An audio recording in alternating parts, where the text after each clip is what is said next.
gains. We've made some progress as a team, but we haven't had the breakthrough at the national tournament.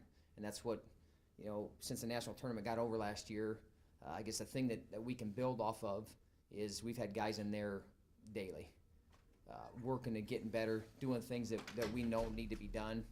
And the gains are starting to happen, but they're not happening just because guys started showing up in August. They started doing it when they got on campus last year. And, I worked out with a guy this afternoon, and he put about 15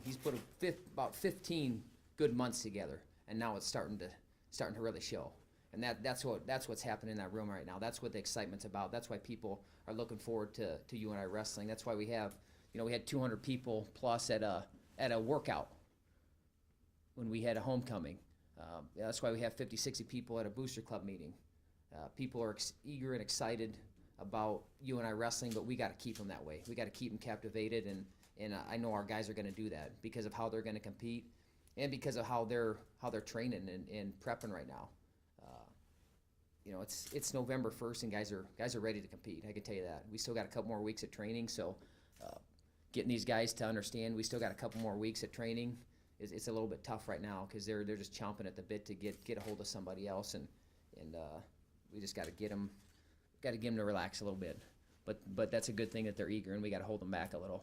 But I can give a breakdown of what I think of our team, but 1 through 35 we're pretty strong right now, and that's what we got to keep building on. Everybody's like, well, 1 through 10, but we need every single guy in there strong, battling each other. And I can tell you just the individual matchups that we're seeing daily in our room, that's what's going to raise our level, and that's what is raising our level, because nobody's really conceding anything to anybody. Some guys are overmatched a little bit, but they're still battling, and we got just a lot more depth. I'd say looking at my roster right here, I think I just counted 23 first or second year guys. So that's a lot to build off of. That's a lot to build off of, and what I've told them from day one is that you don't have to wait to win. You look back at the national tournament last year, I can think of at least 3 freshmen that were in the finals.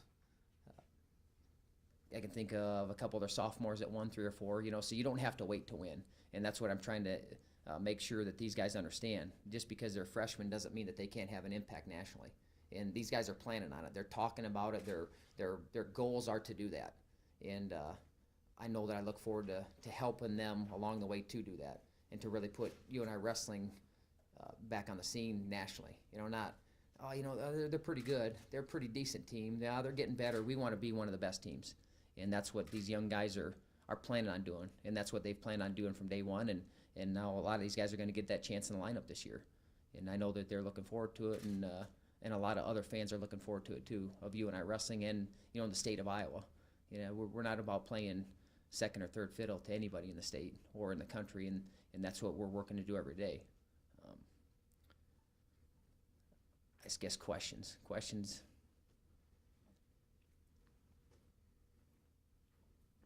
you feel to be the challenges then? You mentioned the 23 first and second year wrestlers. What do you think the challenges would be then between having all this youth and then also changing conferences, going from the WWC to the MAC? Well, the biggest transition, I guess, for any guy that's coming from high school to college, it's just a jump. It's a jump in level. It's a jump in level every aspect, in every aspect of your training, in every aspect of competition, every aspect of length of the season. Some of these guys have been training longer. Since they've been training for 2 months, if they've been training for 2 months, they're almost through their high school season. They're through November, December. They're getting almost, where they're getting towards the end of their tournament time. So that's a little bit of a challenge, just to keep these young guys understanding that it's still a building. We're still building, and if you're redshirting, you're really not redshirting, because you're still preparing for next year, and keeping those guys on edge a little bit. Because they can get a little complacent, but trying to keep guys from doing that. And I think the big challenge is going to be if some things don't go for their way for some guys. They have some losses. We got to be able to build them back right up. I mean, obviously we want them to go all undefeated and just whip everybody's tail, but there's probably going to be some times where they trip up along the way, and being able to keep those guys and get the ship righted, right away, and not let it kind of just build momentum the wrong way. as far as moving conferences, it's a good move for us. It's a positive just because of more competitive. I looked at some rankings, and rankings don't mean a whole lot, but I see I see Kent State in the top 20. I see Central Michigan in the top 20. I see Missouri in the top 20. And really our aim and goal is for the national tournament. So when it prepares us more for the national tournament, it's better. And we're gonna be sharpened against some of the best competition we always do. But now it steps up a little bit of a notch. You get more automatic qualifiers. I think it's just overall it's a good move for our program, and Troy was behind it. I was behind it, and we're looking forward to competing with those teams and building some new rivalries. And I don't think that's going to be too hard to do at all. I mean, there's some competitive coaches out there, and I'm sure they don't already like me, and I'm sure I probably don't already like some of those guys. So that's the way it is, when you compete. But I know I'm looking forward to. I know we have Missouri on the schedule this year already, and we're trying to work on getting a couple other ones on the schedule still for this year. So it's still a work in progress. Yeah, would you say this is maybe your most, not as far, a complete lineup, you don't have like who's going to be at 74, or who's going to be at 25. You actually, when you look at those weights, you say, which guy is it going to be? Because you actually have two at every weight. You see it this maybe your most complete, where you have options at every weight? Well, I think definitely we've worked to build depth. We've worked to build depth since I got in here, because what if one guy goes down? Then you're left with nothing. So I think, it is our most complete team as far as, looking from 25 to heavyweight. You can plug this guy in or you can plug this guy in. But the most complete team, I don't know, we'll see at the end of the year. We'll see how many points we score at the national tournament. But as far as having 10 guys that are going to compete extremely hard and go out there and give themselves a chance to win, they're going to do it. They're going to make a lot of mistakes, but that's all right, because they're going to compete hard. And I'd rather have that than guys that are going to try to hold on and try to just stay in there. Hopefully I can win. They're going to go out planning and believing they can win against anybody. And that's what we're trying to build in that room. And, just having a breakthrough with some guys beating some guys maybe they shouldn't. That's really what's going to propel us. And we need to do that early and often. And we're going to have plenty of opportunity early and often to do that. But, on paper it's our most complete team, but that's still to be determined. You've talked about the breakthrough. What is separating you now from where you've been to where, getting on the other side where you want to be? What's separating us? Just a lot of just belief that they can break through. Seeing one of their teammates do it. I mean, that always helps to have someone else in your room that you're beside every day do it. It's not just the coach telling them, or you got someone that they train with every day that's a peer to do it. That's really all we're missing. And how we're going to get that is because of what we've done all spring and summer, though. I mean, that's probably been what's been the biggest change and the best thing that we did as far as individually as a group this year. Guys were around all spring and summer training. That's where the gains are made. I mean, everybody when you get into the school year, guys are all doing very similar, in any program in the country. But our guys took advantage of the spring and summer, and we had some things set out that we want to get guys better in this area. We want to make sure we spend time here, and we spent a lot of time with those guys and made gains with them, and they're starting to feel it now when they're competing. But I don't know. I know our guys are prepared. Now it's just believing in that preparation, and that's a lot of it's just, like I said, just getting a win that maybe they're not supposed to. That they say they're not supposed to, or you guys say you're not supposed to because of rankings. But I tell you what, our guys believe that they're going to beat anybody, and that's really what I'm trying to build and tell those guys, that they're prepared as anybody and they're as good as anybody, no matter who they're stepping out there against. And these young guys are believing it. They got that attitude. You have some individuals that have shown or been examples of kind of breaking through, at least to a point, with Loader, Cologne, even David. How do they influence those younger kids to be examples of, We have some good older leaders. I mean, Bonet he's done a great job from day one. Since the first day I got the job. I mean, I said at 3:30. I remember having a press conference. I said at 3:30 I'll be in the room, and he was there, and he's been there almost daily since. He very close. You look at some of the rankings. I think he's beat the number 1 ranked guy, maybe the number 4 guy, number 5 guy. He's beat them at one time or another. But now we got to be able to put that together at the national tournament and beat those guys at that point. Loader's done a good job, but again, we got to get him to have that breakthrough at the national tournament. And those guys, they're working their tails off. But I can tell you this is that they're getting pushed by the young guys. These young guys have come in from day one, and it's just, I'm not holding anything back.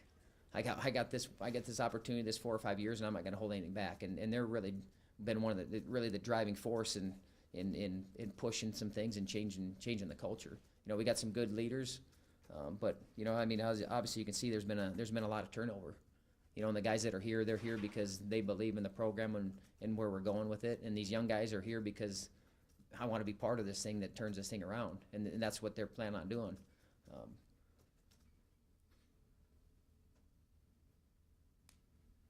So is that the path that you kind of envisioned when you took over, that you'd be at this point right now, with young kids coming in and? Well, for sure, you gotta get some guys. You get the guys that wanted to be on board, they stayed, and they're here. The other guys, they're not here anymore, and you had to have that turnover to get kind of that fresh start. And we've really, with the recruiting, we targeted certain kinds of kids. There's been a certain kind of kid that maybe is an Iowa kid or a small town kid that wants to just work. And obviously we got some credentials behind those guys, but we had a pretty good idea of what we're going to get when we got them in the room, because they're a lot of local kids, or they're a small town kid, or they're an Iowa kid, or we know someone that knew them, so we had a pretty good idea of what to expect when we got in there, and that was they're going to work. They're going to work their tails off, and if they're behind somebody right now, or they're behind somebody in the country, they're going to find their way to overcome that. And that's what I see happening right now. There's credentials there, but everybody when you get to college has some credentials, and those really go out the window when you get into the college wrestling room anyway. Now it comes down to if I get my rear end kicked a couple days in a row, how am I going to react to that? Am I going to feel sorry for myself, or am I going to get back to work? Am I going to believe that I'm still making progress? And these guys have believed that they're still making progress even when they're getting their tails kicked. I'm working on that stuff. I used to say other words, but I tell you what, I'm getting a lot more professional, I guess. You touched on Cologne. What weight do you see him at? Cologne? Yeah. Plan is to have him be a 25-pounder. He won't be a 25-pounder right away or for the whole season, but the plan is to have him be a 125-pounder, and I think he could be a pretty damn good 25-pounder. He's a pretty damn good 33-pounder.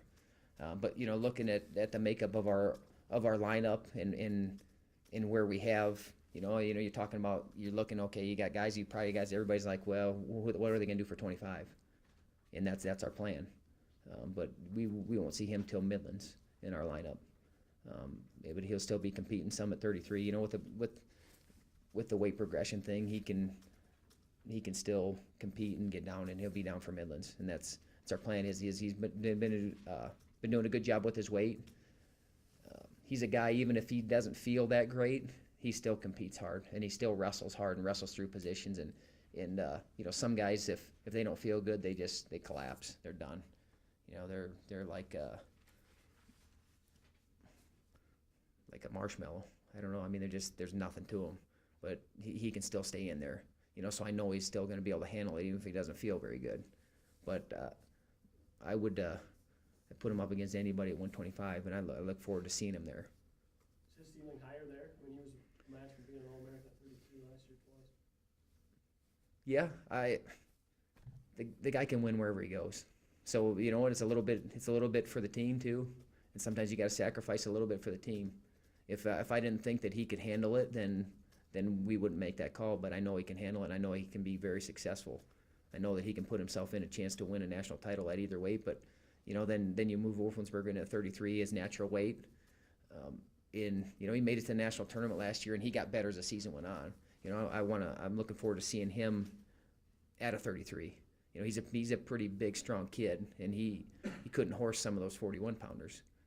And I think he'll be able to horse some of those 33 pounders in some of those positions that he had 41 pounders where he'd bury him, or where he couldn't quite bury him, he'd bury a 33 pounder. You know, I'll kind of just keep going through the lineup, or go. With Cologne, did you approach him about going to 25, or was that something that he brought up? We talked about it. Yeah, I mean we talked about it. I just said I think this is the best thing. I think this is the best thing for you and for the team. And you know, and then we you know, I've talked with him too. Here's kind of the plan. Here's what I'm thinking.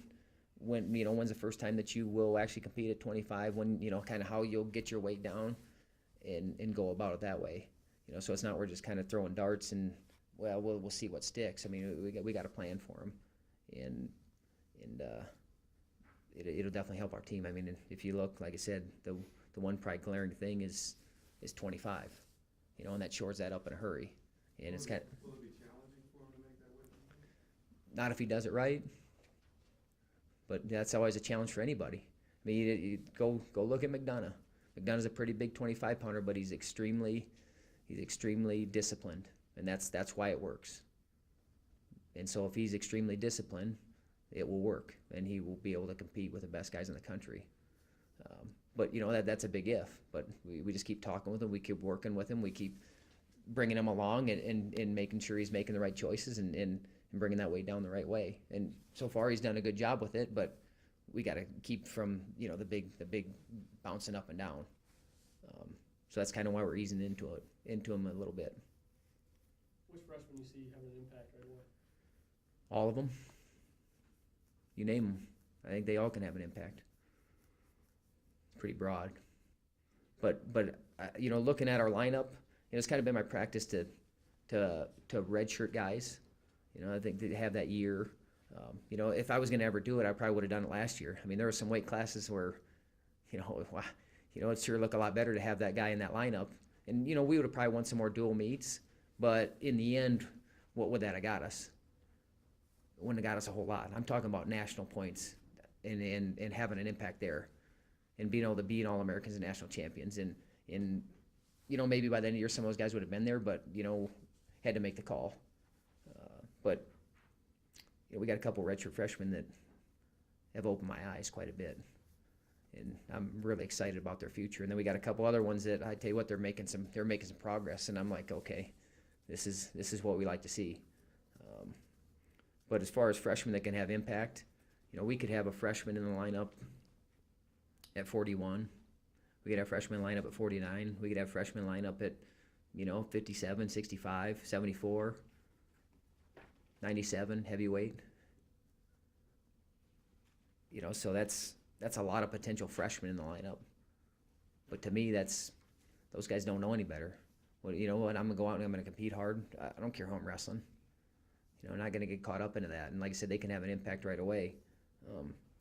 But I mean, I guess if you're looking on paper, you know, a guy like Caldwell, I see him in the ranking some. You know, he's got to earn that ranking. You know, Jarrett Jensen at 65, I like what he's doing. You know, these guys had a lot of success last year in open tournaments. Adam Perrin had a lot of success last year in open tournaments. Tanner Hyatt had a lot of success last year in open tournaments. Crumweed I'd like to have him have more success in open tournaments, but he had quite a bit of success. You know, Blaze Cabell at 97. I mean, some of those guys all had some success. You know, so they're ready to step in there and make an impact. Who will be at 25 until Cologne gets into the lineup? You got any eligibility left, Mike? No. Yeah, but I can't make 25. You know, looking at our lineup, we got a couple guys in the room. You know, in Dylan Peters and Mark Joe Clover. You know, I'd have to probably make a call between those two guys. You know, the good thing is we have one dual meet. We have one dual meet before Christmas. You know, at Wisconsin, and I certainly don't want to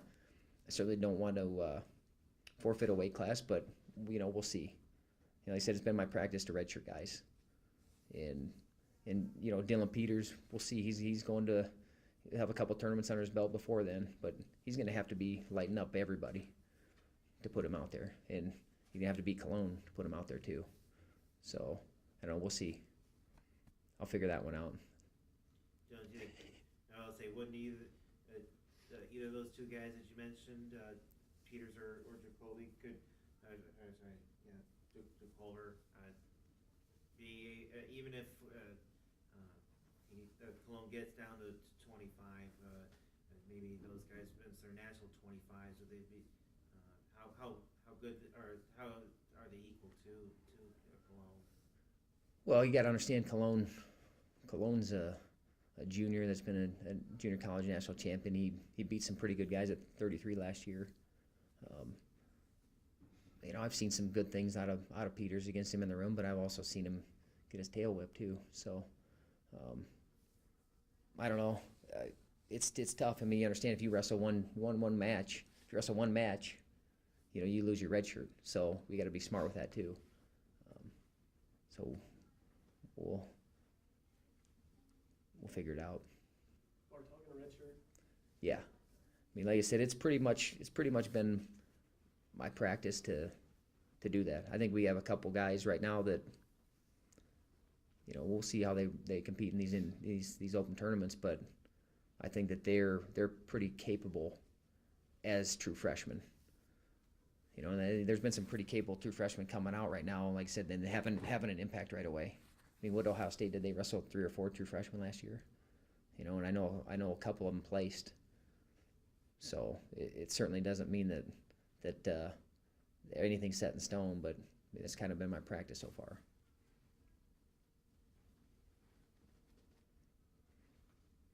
Let me go through the lineup, the rest of it. I know I talked about 25, 33, 41. Adam Perrin, he's done a great job. Like I said, he's put 14 or 15 straight months together, and the improvement's happening. And he's a guy kind of when the lights shine, he's pretty dang good. Joey Laser's coming back off his red shirt last year, very dangerous. I don't know if you guys remember a couple years ago a match against. I mean, Nebraska. I still have people come up and talk to me about that match. I think it was like 2014. I mean, that's kind of how he is. We want to get him a little bit more basic, and then Bart Ryder, transferred in from Minnesota, which is been a good thing for our program. But there's some battle there.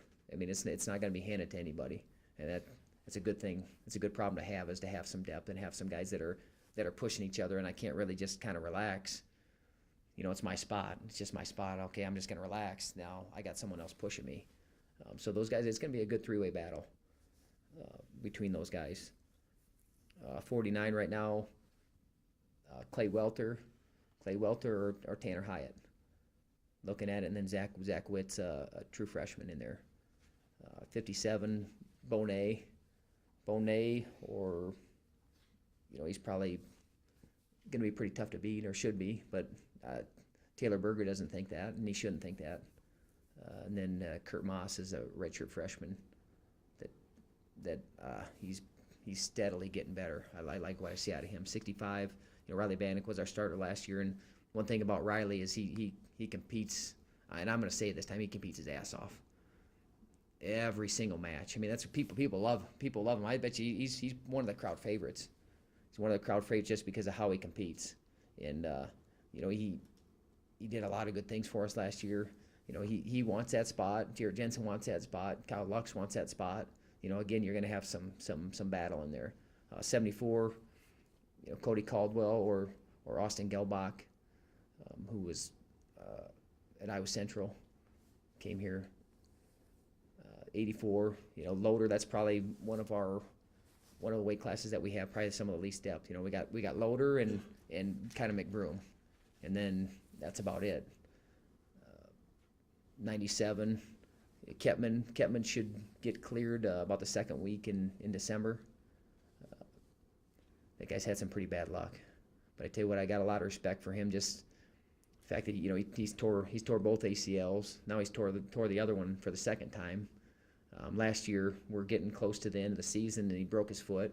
Couldn't compete in our qualifier, and then he started coming back this summer and actually looked really good. Was doing a lot of good things. Was made some big jumps in Thor's ACL. So he's been out, and he's on the mend right now, and he's attacking the rehab like he has every time. And look forward to get him back in that room and getting him healthy. But it sounds like third week of December he'll be cleared, and then we'll get him back on the mat and start working him into it. Blaze Cabell and McBroom potentially, and Bartell. You know, then heavyweight Blaine Beal was in the national tournament last year, and Cody Crumweedy. So again, like I said, you got some depth. It's not, none of those spots are really going to be handed to guys, and that's encouraging for fans. It's encouraging for me. It's good to see in the room every day. But we got a lot of work to do, no matter what. Like I said, we gotta break through as a team, and I've kind of told our team all year we're going to shock the country, and they plan on doing that. And there's a lot of things that you could think, well, what's he mean by shock the country? Well, I don't think there's probably a lot of people out there picking us to do a whole lot, but our guys believe we're going to do a whole lot, and that's really all that matters. And we're gonna earn every ranking. We're gonna earn everything that we get this season. But we're looking forward to it, and looking forward to having a good schedule. You know, where our guys are going to be tested, and they're going to be tested early with going, you know, we're going to Las Vegas and we're going to Midlands. You know, so those are good, two very solid tournaments that we're going to be tested at. We're going to see some of the best guys in the country. You know, and then looking at our schedule, there's some good teams on there. Missouri, Oklahoma coming to the West Gym. Yeah, that's huge for our program. You know, I know we keep Iowa State on the schedule. You know, we'll see some of those other teams too. We'll see Northwestern this year, Wisconsin. You know, so we still keep a very strong schedule, and our guys are going to be battle tested and be ready for the national tournament. That's really what it's about. Anything else, Brendan? All right, well, we'll have some wrestlers available over at the West Gym. They're still doing some renovating or constructing of things for the Ryan visit tomorrow, but there'll be some areas in the hallway and that kind of thing that you can talk to wrestlers.